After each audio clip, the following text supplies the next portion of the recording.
शाम में बशारुल असद की हुकूमत का तख्ता उलट दिया गया है और तख्ता उलटने वाले फोर्सेस तहरीर बलादुश शाम जिसकी क़यादत अबू मोहम्मद अल जोलानी कर रहा है वो कौन है और शाम में बशारुल असद की हुकूमत थी, उनके मजालिम क्या थे, क्या वहाँ की आवाम उनसे खुश थी कि असद ख़ानदान ने 54 साल शाम पर हुकूमत की है।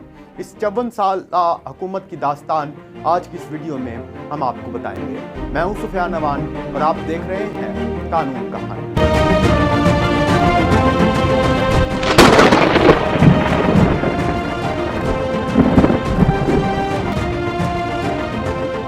वो एयरफोर्स का सरबराह था। उसने हुकूमत पर शब खून मारा और इक़्तिदार पर काबिज हो गया।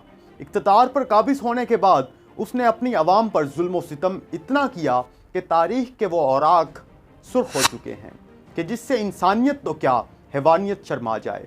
उसने अपने लोगों पर ही बमबारी की, उसने अपने ही लोगों का कत्लेआम किया, उसने अपने लोगों को शक की बुनियाद पर जेल में डाल दिया और जेल में डालकर भूल गया, हमेशा के लिए उन्हें जेल में रहने दिया। वो था बशारुल असद का वालिद हाफिजुल असद। हाफिजुल असद ने 1970 में शाम की हुकूमत पर कब्जा कर लिया था और 1970 से लेकर सन 2000 तक तकरीबन 29 साल उसने शाम पर हुकूमत की। 2000 में हाफिजुल असद की मौत के बाद उसका बेटा बशारुल असद हुकूमत पर काबिज हो गया। बशारुल असद को इक़्तिदार अपने वालिद से मुंतकिल हो गया। बशारुल असद उससे पहले फ़ौज की भी कमान कर रहा था। 2000 में जब बशारुल असद को इक़्तिदार मुंतकिल हुआ तो ये अपने बाप से भी आगे बढ़ गया। हाफिजुल असद ने जो जुल्म सितम किए थे, बशारुल असद उस जुल्म सितम में उससे 2 हाथ आगे ही था। इसने केमिकल वेपन्स का अपने शहरियों पर इस्तेमाल किया, इसने बम्बार्टमेंट की और शहरों के शहर, देहातों के देहात उड़ा के रख दिए। लोगों को हज़ारों और लाखों की तादाद में गिरफ़्तार किया और गिरफ़्तार ऐसी जेलें थीं कि वो जेलें कम, हिसाब खाने और कत्ल गाहें ज़्यादा थी जहाँ लोगों को कत्ल किया जाता है। एक ऐसी ही रिपोर्ट मंजरे आम पर आई थी कि जो शाम की सबसे बदनाम ज़माना जेल सैयद नाया जेल है, उसकी जेल की सीवरेज लाइन से खून बह रहा है। जी हाँ, खून, इंसानी खून। एक अंदाजे के मुताबिक रोज़ाना की बुनियाद पर कम से कम 20 अफराद का इस जेल में कत्ले आम किया जाता था, लोगों को मारा जाता था और मुख्तलिफ टूल्स का इस्तेमाल करके किसी को ज़िंदा आग में डाल देते थे, किसी को गला घोट के और किसी को टॉर्चर के ज़रिए ये लोग मारते थे। डिक्टेटर्स थे और डिक्टेटर ऐसे कि जो इलेक्शंस भी करवाते थे, इलेक्शन जिनमें बज़ाहिर तो होते ये इलेक्शन से, लेकिन इनका मद्दे मुकाबिल कोई नहीं होता था, कोई इनके सामने ओपोजिशन से आ ही नहीं सकता था। ये अकेले इलेक्शंस में हिस्सा लेते थे और 97 से 98% वोट इन्हें ही पड़ते थे, बावजूद इसके कि इनसे शदीद नफ़रत की जाती थी, सवाए चंद ग्रुप्स को छोड़ के। बशारुल असद और असद ख़ानदान के जो हामी ग्रुप था वो वहाँ पर अलवीस कहलाता है। अलवीस के साथ ये इनके हामी थे और ये एक ऐसा ग्रुप है जिनका ताल्लुक़ बज़ाहिर तो शिया ग्रुप से है, लेकिन ये ज़िंदगी को मजहबी नौयत से नहीं देखते, बल्कि इनका बड़ा वेस्टर्न स्टाइल ऑफ लिविंग है। तो अलवीस की इनकी सिर्फ हमायत हासिल थी और फ़ौज में भी इन्हें ही भर्ती किया गया था।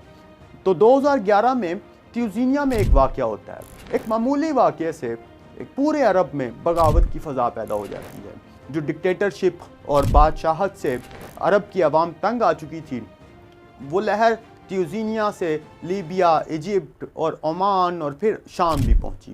पूरे अरब के कई ममालिक को इस लहर ने अपनी लपेट में लिया, जिसे आज हम अरब स्प्रिंग या अरब बहार के नाम से जानते हैं। 2011 में जब शाम में लोगों ने सड़कों पर निकलकर इस डिक्टेटरशिप के ख़िलाफ़ एहतजाज किया, प्रोटेस्ट किए, मुजाहरे किए, लोग तंग आ चुके थे डिक्टेटरशिप से, तो बशारुल असद ने ये किया कि बजाय इसके कि मुजाहरों के नतीजे में, एहतजाज के नतीजे में उनकी बात मानता, इसने कत्लेआम शुरू कर दिया। इसने लाखों की तादाद में लोगों को जेलों में डाल दिया। इसने कई लोगों को मुल्क बदर कर दिया या होने पर मजबूर कर दिया। 2011 में जो अवामी एहतजाज शुरू हुआ था, वो अवामी एहतजाज फिर आर्म्ड रेजिस्टेंस की शक्ल इख्तियार कर गया। मुसल्लह मुज़ाहमत उस अवामी एहतजाज ने इख्तियार कर ली। 2011 में जो अवामी एहतजाज बाद में आर्म्ड रेजिस्टेंस बने थे, उसका नतीजा आज हम 2024 में देख रहे हैं। लेकिन उससे पहले 2016 में भी वो आर्म्ड रेजिस्टेंस अपना नतीजा दिखा चुकी है। 2016 में इसे ही तहरीर बलादुश्शाम की फोर्सेस, जिन्हें बागी फोर्सेस भी कहा जा रहा था, उन्होंने हलब फतह कर लिया था, हलब पर कब्जा कर लिया था और बशारुल असद की फोर्सेस को हलब से निकल जाने पर मजबूर कर दिया था। बशारुल असद की फोर्सेस तो हलब से निकल आई थी, लेकिन फिर बशारुल असद ने रूस के साथ मिलकर ईरान और हिजबुल्लाह की हमायत के साथ हलब पर बमबारी की। हलब पर इतनी बमबारी की कि तहरीर बलादुश्शाम को हलब से निकलना पड़ा। और जब रूस की हमायत के साथ इन्होंने तहरीर बलादुश्शाम की फोर्सेस को हलब से निकाल दिया, तो तहरीर बलादुश्शाम की फोर्सेस तुर्किया के साथ मौजूद सरहदी इलाकों में जाकर मौजूद थी और ये तब से वहीं मौजूद थी और इनके दरमियान बाद में एक सीज़ फायर मुआहिदा भी हो गया था। अगरचे सीज़ फायर मुआहिदा होने के बाद हल्की फुल्की झड़पें चलती रहती थी, लेकिन सिविल वॉर सीरिया में जारी थी।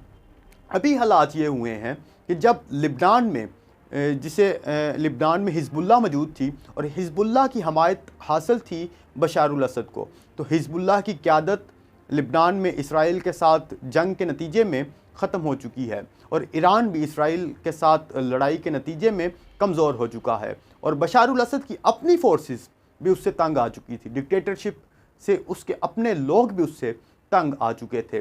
तो अब जब बशारुल असद की अपनी फोर्सेस ने उस तरह मुज़ाहमत नहीं की, तो रूस भी पीछे हट गया और नतीजे के तौर पर 10 दिन के अंदर तहरीर बलादुश्शाम की फोर्सेस ने पूरे शाम को दमिश्क समेत अपने कब्ज़े में ले लिया है। 8 दिसंबर 2024 को दमिश्क पर कब्ज़े के बाद तमाम जेलों के दरवाज़ों को खोल दिया गया और वहाँ मौजूद सियासी कैदियों को रिहाई नसीब हुई। इसमें ऐसे कैदी भी थे जो दिहाइयों से वहाँ पर कैद थे और उन्हें वहाँ से निकाला नहीं गया था। इसमें जो हाफिजुल असद के दौर के कैदी भी थे। इनमें एक अगर हम जिक्र करें तो रगीद अत-तुतरी थे, जो 1980 की दिहाई में उन्हें हुक्म दिया गया कि वो शहरी आबादी पर जाकर बमबारी करें, क्योंकि वो उस वक़्त फ़ज़ाइया में पायलट थे। उन्होंने ये हुक्म मानने से इनकार कर दिया। इस हुक्म अदूली पर उन्हें गिरफ़्तार कर लिया गया और गिरफ़्तार करने के बाद उन्हें आज 43 साल बाद उन्हें आसमान देखना नसीब हुआ है, जब तहरीर बलादुश्शाम की फोर्सेस ने जेल के दरवाजे खोले हैं। सिर्फ शक की बुनियाद पर लोगों को उठा लिया जाता और फिर उनके सालों के साल जेलों में गुजरते। इस तरह की एक किताब है, सिर्फ 5 मिनट, हिबा दाग की जानिब से तहरीर की गई है, जिसमें वो अपनी आपबीती बताती हैं कि उन्होंने शाम की जेलों में कैसे 12 साल गुजारे। उन्हें कहा गया कि आपको इन्वेस्टिगेशन के लिए 5 मिनट हमारे साथ आना होगा और वो 5 मिनट का कहकर उन्हें 12 साल मुख्तलिफ जेलों में रखा गया। वो अपनी दास्तान इस किताब में बयान करती हैं। इसी तरह 2009 में एक सोशल मीडिया एक्टिविस्ट और शायरा और ब्लॉगर तल अल-मलोही को इस बुनियाद पर गिरफ़्तार कर लिया गया कि वो शायरी करती हैं और शायरी में वो माशरती पहलुओं पर बात करती हैं। शाम की माशरती सूरत हाल पर उन्होंने ब्लॉग्स लिखे थे। इन्हें गिरफ़्तार किया जाता है और जासूसी का इल्ज़ाम लगाकर एक फ़र्जी जैली अदालत के सामने पेश किया जाता है। ये अदालत उन्हें 5 साल के लिए जेल की सज़ा सुना देती है। इस सज़ा के ख़िलाफ़ इंटरनेशनल ह्यूमन राइट्स ने एहतजाज भी रिकॉर्ड करवाया, कई तंजीमों ने, लेकिन 5 साल भी गुजर गए। जेल में उन्हें बुरी हालत में रखा गया, खुराक की कमी उन्हें हुई और वो कई नफ्सियाती मसाइल का भी शिकार हुई। 5 साल गुजरने के बाद उनकी बात तो आई गई हो गई, लेकिन तल अल-मलोही जेल में ही कैद थी। उन्हें भी अब 8 दिसंबर 2024 को फ़ज़ा देखनी नसीब हुई है, जब तहरीर बलादुश्शाम की फोर्सेस ने जेलों के दरवाजे खोले हैं। जब जेलों के दरवाजे खोले गए तो कई कैदी ऐसे थे जो पूछ रहे थे कि क्या सदाम हुसैन ने हमला करके हाफिजुल असद को मार दिया है। उन दुनिया और जहां से बेखबर मासूम कैदियों और सियासी कैदियों को क्या मालूम हो कि हाफिजुल असद को मरे 24 साल गुजर चुके हैं और सदाम हुसैन को भी गुजरे एक अरसा हो गया है। वो इस बात से बेखबर थे। उन्हें बाहर की दुनिया के बारे में कोई इल्म नहीं था कि बाहर क्या हो रहा है। अंदर उन तक किसी किस्म की खबर नहीं जाने दी जाती थी। इस तरह कुछ कैदी ऐसे भी थे कि जिन्हें 8 दिसंबर 2024 को ही कत्ल किया जाना था, लेकिन उनकी किस्मत में रिहाई थी और 8 दिसंबर 2024 को जेल के दरवाजे खोल दिए गए तो उन्हें कत्ल होने से बचा लिया गया और वो रिहा हो गए। जेलें तो और भी बहुत थीं, लेकिन शाम की सबसे बदनाम ज़माना जेल सैयद नाया के जब दरवाजे खोले गए तो उसमें एक सेल को आज़ाद किया गया। अल जज़ीरा ने खबर दी कि फ़लस्तीन आज़ाद हो गया है। फ़लस्तीन सैयद नाया जेल के अंदर उस सेल का नाम था कि जिसमें फ़लस्तीनियों को रखा गया था और इस सेल के अंदर से 630 फ़लस्तीनी जो लापता थे वो मिले। बशारुल असद के दौर हुकूमत में 4000 के करीब फ़लस्तीनी शाम में लापता हो गए थे। उनमें से 630 सैयद नाया जेल के दरवाजे खुलने के बाद मिले हैं और इन 630 में 67 ऐसे थे जिनका ताल्लुक़ अल-क़स्साम ब्रिगेड से था और एक उनमें अल-क़स्साम ब्रिगेड का कमांडर भी था। ये थी वो खिदमत जो बशारुल असद फ़लस्तीनियों के लिए कर रहा था। फ़लस्तीनी शाम में लापता हो रहे थे और इसराइल का भी वो कोई मुखालफत नहीं करता था, बल्कि इसराइल का वो हामी था। बम्बार्टमेंट ऐसे की जाती थी। ये तस्वीर बच्चे की आप देख रहे हैं, इसका नाम इमरान दकनेश है। इसे हलब में बमबारी करके ज़ख्मी किया गया था। इसके घर पर बमबारी की गई थी और इसका भाई अली दकनेश शहीद हो गया था और ये आज भी मज़लूमियत का इस्तियारा है। शाम में 10 लाख के करीब लोग इस खाना जंगी के नतीजे में जान से जा चुके हैं, नाहक कत्ल हो चुके हैं और 40 लाख के करीब शामी दूसरे मुल्कों में जाकर पनाह गज़ीन हैं। ये शाम की सूरत हाल है और पिछले 54 साल से असद ख़ानदान शाम पर हुकूमत कर रहा था। लाखों लोगों को जेलों में डाला गया है। लाखों लोगों पर जेलों में ऐसे मजालिम किए गए हैं कि इंसानियत शर्मा जाती है, इंसानियत लरज़ के रह जाती है। अब हम बात करते हैं कि अब इन बागी फोर्सेस की क़यादत करने वाले अबू मोहम्मद अल जोलानी कौन हैं। अबू मोहम्मद अल जोलानी जो सऊदी अरब में पैदा हुए, लेकिन उन्होंने अपना ज़्यादातर वक्त जो शाम में ही गुजारा है। जब इराक़ पर अमेरिका ने हमला किया तो यही अबू मोहम्मद इराक़ में अमेरिकी फोर्सेस से लड़ने चले गए। 2 दहाई कबल ये अबू मोहम्मद अल जोलानी इराक़ की एक जेल में कैद भी हो गए थे और उन्होंने भी शायद सोचा होगा कि कोई आए और जेल के दरवाजे खोले और मुझे यहाँ से बाहर निकाले। बहरहाल जब ये जेल से निकल कर आए तो ये वापस शाम आ गए और शाम में बशारुल असद की हुकूमत के ख़िलाफ़ जो रेजिस्टेंस चल रही थी उसका हिस्सा बन गए और बाद में इन्होंने रेजिस्टेंस की और अभी ये तहरीर बिलादुश्शाम की फ़ोर्सेस की क़यादत कर रहे हैं। ये तहरीर बिलादुश्शाम की फ़ोर्सेस हैं क्या? ये एक फ़ोर्सेस नहीं है बल्कि कई रेजिस्टेंस मूवमेंट का ये एक मजमुआ था जिसकी क़यादत अबू मोहम्मद अल जोलानी कर रहे थे। अबू मोहम्मद अल जोलानी ने कैदियों को रिहा कर दिया है और जो सियासी कैदी थे वो कई अरसे से कैद थे, उन्हें जो आसमान देखना नसीब हुआ है। उनके कत्लेआम के बाद और कई तबाहियों के बाद अभी जो बशारुल असद की हुकूमत है और असद ख़ानदान की हुकूमत का जो सूरज है वो हमेशा के लिए शाम से ग़ुरूब हो चुका है और इख्तिताम हो चुका है इस डिक्टेटरशिप का। लेकिन आने वाला दौर क्या होगा इसके बारे में कोई भी अभी यकीन से नहीं कह सकता। मुस्तक़बिल के बारे में कुछ नहीं कहा जा सकता कि कहा जा रहा है कि हो सकता है कि ये जो तहरीर बिलादुश्शाम के तहत जो रेजिस्टेंस मूवमेंट इकट्ठी हुई थी, जो फोर्सेस इकट्ठी हुई हैं, ये आपस में लड़ पड़े और खाना जंगी की तरफ दोबारा शाम चला जाए।